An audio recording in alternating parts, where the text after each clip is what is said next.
Main topic पे आते हैं अभी, साइबर क्राइम। अच्छा, इससे पहले since Raunak is all about psychological problems या फिर how to improve your health problems, mental health problems, इसके बारे में तो I might be touching few notes on psychology also, that you might relate कि ठीक है साइबर का और साइकोलॉजी का क्या रिलेशन है, वो आपको पता चल जाएगा कि कितना कितना बुरा इफेक्ट हो सकता है साइबर का या फिर किसी साइबर फ्रॉड का, या फिर कुछ ऐसे हो गया आपके साथ तो रेपुटेशन एंड ऑल, इमेज, फिर आपके मेंटल स्ट्रेस, वो बहुत बहुत इफेक्ट करते हैं, तो हम उस पर भी ऊपर थोड़ा जाएंगे। ओके, सो ये साइबर क्राइम्स, ये मोस्ट फेमस है। फेमस मैं क्यों बोलूं, क्योंकि सिर्फ पुणे में नहीं, सिर्फ पुणे में नहीं, ये ऑल ओवर इंडिया ये इतना फैला हुआ है। ऑब्वियसली आप सब लोगों ने जमतारा के बारे में सुना होगा, नेटफ्लिक्स पे जो सीरीज निकली है, बिल्कुल सही है। मतलब आप सोचो तो कितना बड़ा लेवल पे ये फ्रॉड चल रहा है कि लोग एक्चुअली उसके ऊपर सीरीज बना रहे हैं और लोगों ने देखा भी है और बहुत एनकरेज भी किया उसको, एनकरेज व्यूज को। ऑब्वियसली नॉट जमतारा थिंग और द फ्रॉड थिंग, बट इतना लोगों ने किया क्योंकि सबके साथ हो चुका है, मतलब कितने लोगों के साथ हो गया, इसका आप देख सकते हो कितना फैला हुआ है, how much it is spread all over the country. So इसलिए मैंने ये सारी चीजें निकाली कि ये बेसिक और सबसे मोस्ट फेमस वाली है। OLX फ्रॉड हो गया, आपने काफी सारे लोगों ने सुना होगा कि OLX फ्रॉड, एटलीस्ट मैं तो सोच सकता हूँ कि शायद आप में से भी कहीं काफी around 5 to 10 people must have even fallen pray for it, या फिर आप किसी को जानते होंगे जिसके साथ ये ऐसा साइबर फ्रॉड हुआ है, तो इसलिए मैंने ये सारी चीजें लिखी हैं। OLX फ्रॉड हो गया, पेटीएम फ्रॉड तो अभी टीवी पे भी, रेडियो पे भी, हर जगह पे आने लगे हैं। Even Paytm is now making ads that we are not asking for KYC. शायद इस मंथ के स्टार्टिंग से ही पेटीएम ने केवाईसी वाला सिस्टम भी बंद कर दिया कि no, we will not ask for KYC unless there is a very higher amount, more than 1,50,000 something. लेकिन ठीक है, पेटीएम भी इन्वॉल्व हो गई कि इतना फ्रॉड हो रहा है, केवाईसी वाला हो गया, ये सारी चीजें हो गई। जॉब फ्रॉड हो गए कि ठीक है, पेटीएम OLX तो बंदा खुद से ये कर देता है कि खुद अपने इन्फॉर्मेशन देता है, लेकिन जॉब फ्रॉड में क्या इफेक्ट करता है, वो आपका साइकोलॉजिकल इफेक्ट करता है, क्योंकि उनको पता है, अटैकर्स को पता है, अटैकर स्मार्ट नहीं है, अटैकर ज्यादा इंटेलिजेंट नहीं है, थोड़े बहुत आपसे ज्यादा नॉलेजेबल है बस।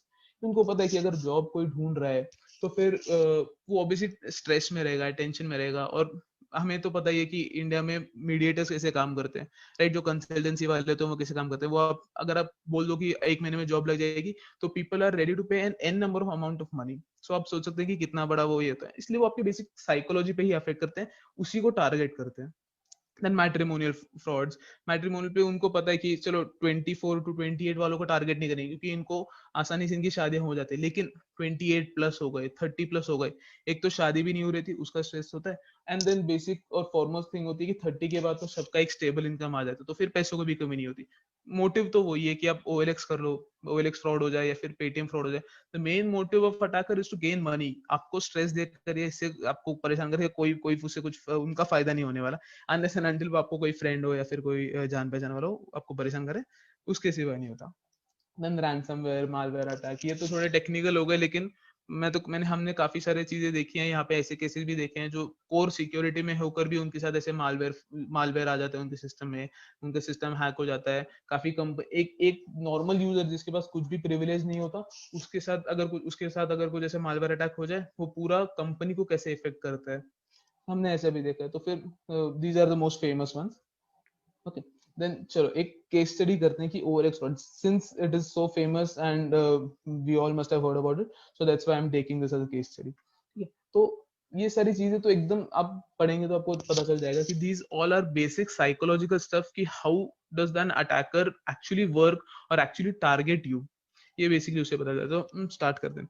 तो पहले मैं केस स्टडी एक्सप्लेन करता हूँ, फिर उसके बाद ये इसका बेसिक एनालॉजी एक्सप्लेन करूंगा। ओके, सो एक केस है, काफी फेमस है, ऑल ओवर इंडिया चलता है, सिर्फ पुणे में नहीं है। पुणे, मुंबई, राजस्थान, मध्य प्रदेश, दिल्ली, ये सारे काफी फेमस प्लेसेस हैं जहाँ पे ये बहुत फ्रॉड चलते रहते हैं। तो बेसिकली क्या होता है, एक सेलर है, ठीक है, जैसे हम तुम कोई भी हो सकते हैं, बेसिक सा, उसको फर्क नहीं पड़ता, अटैकर को फर्क नहीं पड़ता आगे कौन है, बेसिक सा सेलर, मेरे जैसे एक बंदा, अगर कोई कभी बोलूं मैं बाइक बेचने जा रहा हूँ, तो what I do, I put an ad on OLX। ठीक है, एक बेसिक सा अमाउंट डाल दूंगा, नॉर्मली 20,000, 30,000, 30,000 पकड़ लेते हैं, एक बाइक आ जाती है 30,000, चलो ठीक है। फिर उसके बाद अटैकर क्या करता है, अटैकर मुझे फोन करेगा, ठीक है, फोन करेगा तो मैं बोलूंगा कि अरे अभी, और it happens within span of time, not, it doesn't even take a day और two, within 2 to 3 hours एक फोन आ ही जाता है। मुझे पता है, हम लोग के साथ हमने रोज ऐसे केसेस देखे कि 1 घंटे के अंदर फोन आते हैं, 5 मिनट के अंदर फोन आता है। तो फोन करके क्या बोलेगा अटैकर, या फ्रॉडस्टर बोल दीजिए उसे, तो फोन करके बोला कि अरे आपका मैंने ऐड देखा, मुझे बाइक खरीदना है। तो हम बोलेंगे अरे वाह 5-10 मिनट में फोन भी आ गया, आधे घंटे में फोन भी आ गया, चलो अच्छा हो गया, अब मैं मेरी बाइक चली जाएगी। तो अटैकर क्या करेगा, वो बोलेगा कि हाँ मैं मेरे को खरीदनी है लेकिन मैं अभी यहाँ पे हूँ नहीं। As in, अभी जैसे मैं अगर if I'm sitting in Pune, then he might say that I'm not in Pune at right now, but I'll come in a day or two, I'll come in next week, I'll come in 2-3 days, ऐसे करके कुछ आगे का ये कर देगा। और हम पूछेंगे क्यों भाई इतना देर क्यों लगाना है, तो बोला कि आर्मी में। तो हम जैसे नॉर्मल लोग बोले कि अरे आर्मी में डिफेंस वाला है तो फिर मे बी हम उसको ट्रस्ट कर सकते हैं, थोड़ा एक गेनिंग ट्रस्ट लेवल है। बेसिकली वही उनका मोटिव है कि ट्रस्ट कब बढ़ेगा, जब हमें पता है कि हाँ डेजिग्नेटेड बंदा है, नॉर्मल सा कोई आदमी नहीं है, तो चलो ठीक है।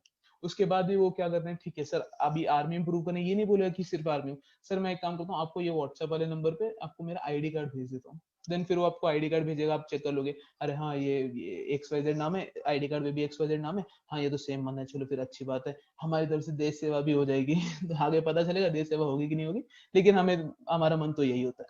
फिर उसके बाद क्या हो जाता है, वो एक डिमांड करता है कि चलो ठीक है सर मैं बाइक देख तो नहीं सकता लेकिन मैं बुक करूंगा जरूर, मेरे को बाइक फोटो में तो पसंद आ गई है। Then he'll try to maybe negotiate, maybe not also, but he'll try to send you money through that, and then वो आपको बोलेगा कि चलो मैं ये बाइक बुक कर लेता हूँ। फिर आप बोलेगे अरे बिना देखे बुक कर रहा है, आर्मी वाला है, चलो कर देते हैं। And then again to build trust on the fraudster, he will send you a एकदम मिनिमम अमाउंट, जैसे 10 रुपीज हो गया, बोलेगा कि सर आप ये कोड स्कैन कर लीजिए, आपके पास 10 रुपीज आ जाएंगे, कंफर्म हो जाएगा तो फिर मैं आगे वाला स्कैन कर देता हूँ। क्या है मैं आर्मी में हूँ तो फिर मुझे पता नहीं है कि स्कैन मैन क्या काम करता है। हम बोलेंगे अरे बहुत बढ़िया, चलो ठीक है इतना भी से आता नहीं, इसकी हेल्प कर देते हैं, 10 रुपए भेज देगा। And then he'll definitely send you 10 rupees, 20 rupees, 100 rupees, maximum 100 rupees भेज देते हैं, उससे ज्यादा अपना नुकसान नहीं कराते फ्रॉडस्टर। तो बेसिकली वो 10 रुपए भेज देगा या फिर जो भी एक्स्ट्रा अमाउंट भेज देगा। देन अब चेक करो कि आपके अकाउंट में, बैंक अकाउंट में बैलेंस रिफ्लेक्ट हो रहा है, 10 रुपए आ गए भाई, 100 रुपए आ गए, ये तो अच्छा हो गया, चलो अभी एकदम से कॉन्फिडेंस आ जाता है, बस सारा पैसा आ जाएगा, चलो ठीक है। फिर इसके बाद फ्रॉडस्टर क्या करेगा, बोलेगा सर लास्ट टाइम जैसे आपने स्कैन किया था और 10 रुपए आपके इसमें आ गए, आप वापस एक बार ये स्कैन कीजिए और बचा हुआ पैसा भी आ जाएगा आपके पास। तो वो आपको आवाज सुनाई दे रही है, ठीक है, तो मैं दोनों पे वॉइस कम कर देता हूँ। I think there some disturbance. अब देखिए, तो दोनों में आवाज सुनाई दे रही है, लेकिन अब आपको समझ नहीं आ रहा होगा कौन से फोन की आवाज कौन सी है, तो मैं आपको सबसे पहले यहाँ म्यूट कर देता हूँ। ओके, अभी परफेक्ट है। ओके ठीक, तो फिर ये बोल देगा कि चलो ठीक है बचा हुआ अमाउंट भी मैं आपको भेज देता हूँ। एंड देन वो क्या करेगा, वो बोलेगा कि सर लास्ट टाइम जैसे आपने कोड स्कैन किया था, ये वापस एक बार कोड स्कैन कीजिए, आपके पेटीएम या फिर गूगल पे में कहीं पे भी आपको तुरंत आ जाएगा।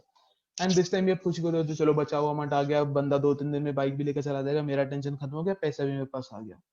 Then when you check your accounts, it is basically the scan code for you to send money. Basically first time जब उसने scan code भेजा था तो it was for receiving money into my account, but the next time once I have gained full confidence onto him, then he will send an QR code which consists of me sending money to him, and then उसके बाद 30,000 मेरा, चलो 30,000 20,000 जो भी जितना भी amount है वो मैं उसको भेजूंगा। फिर मैं चेक करूंगा कि अरे ये तो मेरी तरफ से चला गया, फिर तो टेंशन आ जाएगी कि अरे भाई पैसा चला गया। उसके बाद अगर फोन करेगा, अगर नूब हैकर है, एकदम बेसिक वर्ड यूज करो, नूब हैकर है, एकदम बच्चा सा जो सीख रहा है अभी अटैक करना, फ्रॉड करना सीख रहा है, वो दोबारा फोन नहीं उठाएगा, 30,000 में खुश हो जाए कि भैया चलो आज दिन की कमाई हो गई, बहुत हो गया अभी 30,000। उसके बाद अगर एकदम एक्सपीरियंस वाला बंदा है, थोड़ा बहुत नॉलेजेबल है, तो उसके बाद क्या करेगा, अगर मैं उसको वापस फोन करूंगा कि सर मैंने तो आपको 30,000 भेज दिया गलती से,